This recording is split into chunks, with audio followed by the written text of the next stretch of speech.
Avant l'enlèvement de l'Église, frère, la vraie parole sera rare. Écouter une prédication de A à Z qui est dans la saine doctrine va devenir très rare. Parce que les hommes vont refuser d'écouter la vérité.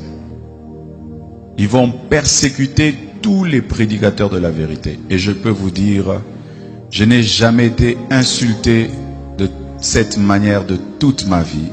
Et toutes les insultes que j'ai, c'est parce que je dis seulement aux gens la vérité. Ils aiment quand tu leur parles du mariage. Ils aiment quand tu leur parles de bénédiction. Mais quand tu touches à ce qui est essentiel, qui doit les amener à la repentance, à revoir leur vie, les hommes de ce siècle ne veulent plus. Ils choisissent même les églises en fonction de cela. Je ne prie pas dans cette église-là, ce pasteur est dur. Je ne prie pas dans cette église-là, ce pasteur-là veut changer les gens. Je préfère prier dans telle église, ce pasteur nous motive. La parole va être rare. Rarement pour les enfants de Dieu. Les vrais enfants de Dieu chercheront à écouter la vraie parole. Elle va devenir rare. Que Dieu te fasse grâce, toi qui enseignes, d'être parmi les raretés, les personnes dans lesquelles on trouvera encore l'évangile pur. Il y aura des églises, mais sans la parole de Dieu. Et les enfants de Dieu iront et resteront à leur fin. C'est vrai, j'ai entendu quelqu'un parler, mais il n'a pas parlé de la part de Dieu. Il a ouvert la Bible, mais il n'a pas parlé de la Bible. Ce phénomène va y aller croissant. Des gens qui ouvriront la Bible sans parler de la Bible.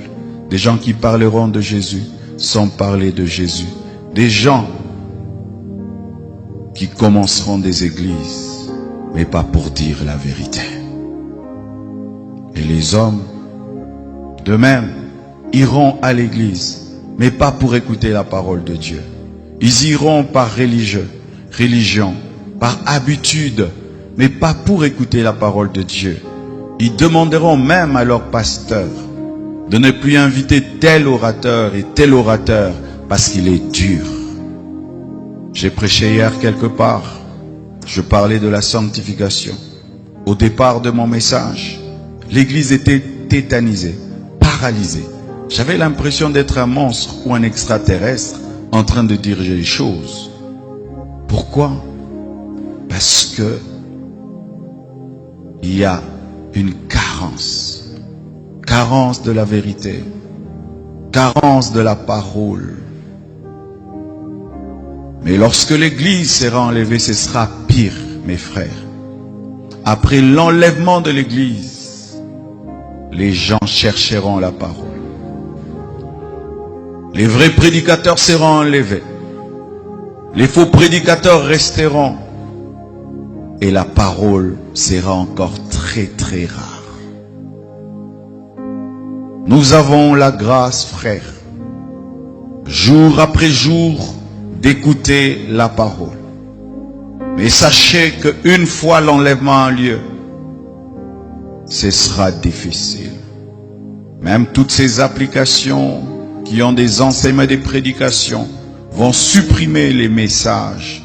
D'ici là, mes frères, nous n'aurons pas cette liberté de prêcher sur YouTube, de prêcher sur Facebook, de prêcher sur Twitter, sur Instagram. Non. Ces applications et ces réseaux n'ont pas été créés pour l'évangélisation. Ils ont été créés pour que le monde soit un, pour accueillir l'Antichrist. C'est pourquoi, remarquez, tu prêches contre l'homosexualité, on supprime ton post et on t'avertit. Une fois, j'ai posté sur Facebook, des hommes étaient en train d'adorer une vache. Et j'ai écrit, mon peuple périt, faute de connaissance.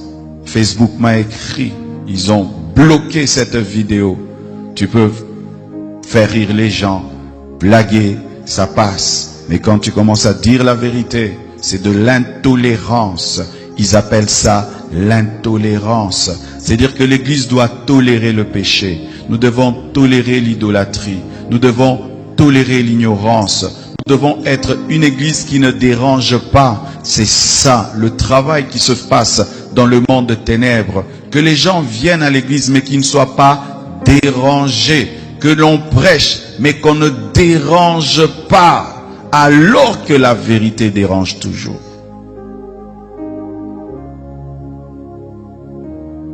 Je vous ai présenté cette parole afin de vous révéler une chose, que la faim et la soif de Dieu existent. Mais pour Amos, c'était une malédiction.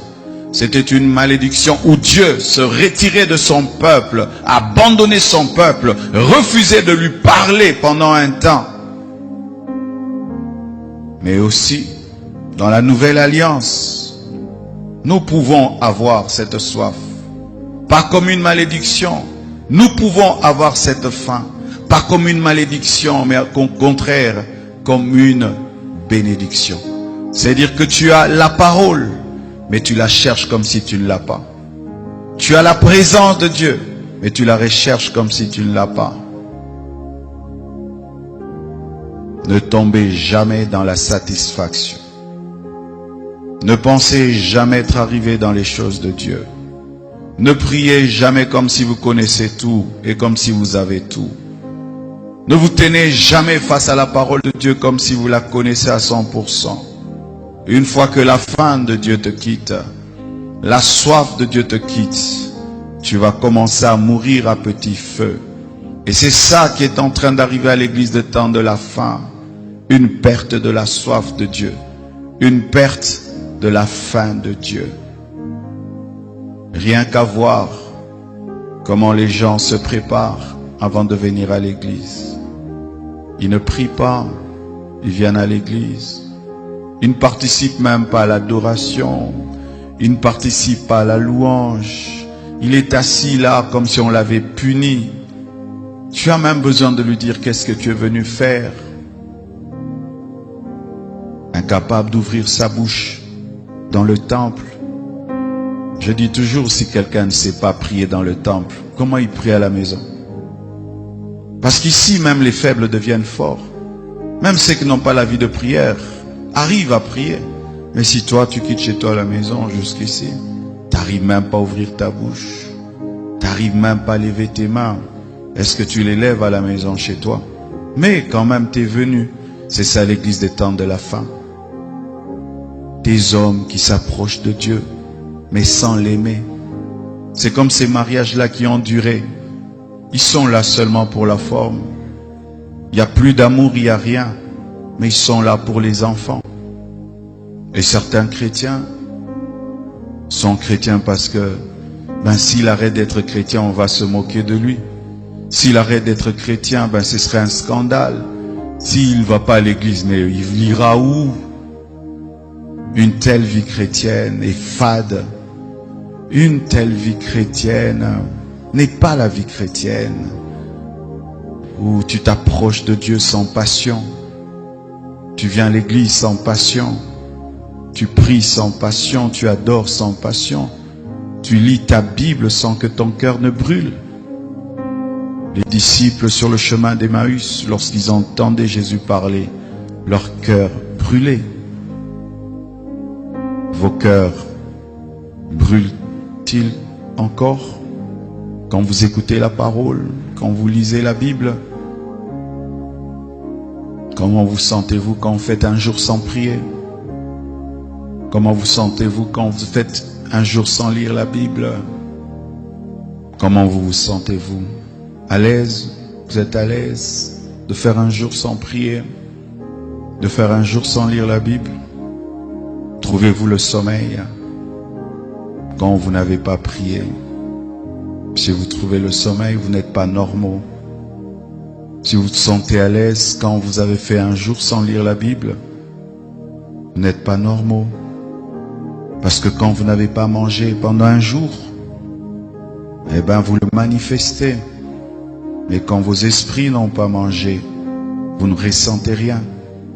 C'est déjà un signe d'égarement, d'abandon, de refroidissement, de tiédeur, de perte de la faim de Dieu et de sa soif. Ne jouez pas avec le péché parce que Dieu pardonne. Ne t'amuse pas avec le péché même si tu sais que Dieu pardonne.